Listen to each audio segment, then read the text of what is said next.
Bab 3 Kerajaan yang Makmur. Di bawah pemerintahan Airlangga, kahuripan berkembang pesat.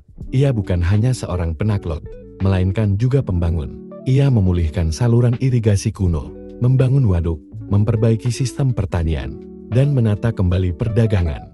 Ia menjadikan pelabuhan Hujung Galuh sebagai pusat dagang yang ramai, menarik pedagang dari India, Tiongkok, bahkan Arab. Ia juga mengangkat kembali para cendekiawan dan pujangga. Di masa pemerintahannya, berbagai karya sastra Jawa kuno dan India diterjemahkan dan ditulis ulang.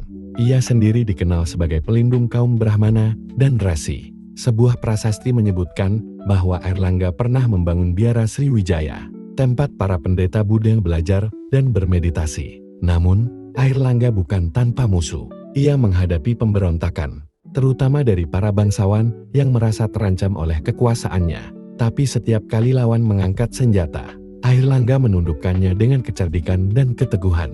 Ia tidak membalas dendam. Bahkan beberapa mantan musuhnya diangkat sebagai pejabat, selama mereka bersumpah setia. Bab 4 Sang Raja melepaskan dunia. Menjelang usia senjanya, Airlangga merenungi hidup. Meskipun kerajaannya makmur, hatinya gelisah. Dua putranya bersaing memperebutkan tahta. Alih-alih membiarkan peperangan saudara pecah, Airlangga memilih langkah luar biasa. Ia membagi kerajaannya menjadi dua.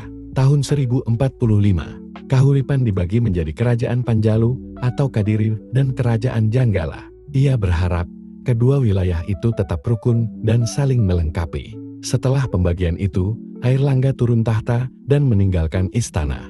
Ia memilih menjadi pertapa di Hutal, mengambil nama resminya, Resi Gentayu. Ia tinggal di antara para Brahmana, mempelajari kitab suci, dan bermeditasi tentang makna hidup. Bab 5 Sang Legenda Abadi. Airlangga wafat tak lama. Setelah turun tahta, tubuhnya dikremasi dengan upacara besar, dan abu sucinya dibagi menjadi dua arca perwujudan Dewa Wisnu, sebagai lambang bahwa ia telah menyatu dengan keabadian. Namun warisannya hidup lebih lama dari tubuhnya. Irigasi yang ia bangun masih dipakai berabad-abad kemudian. Kerajaan Kadiri yang ia dirikan berkembang menjadi kekuatan besar di Jawa. Ia dikenang sebagai raja yang tidak hanya membangun kekuasaan, tetapi juga memulihkan harapan. Seorang raja yang tahu kapan harus berkuasa dan kapan harus melepaskan segalanya.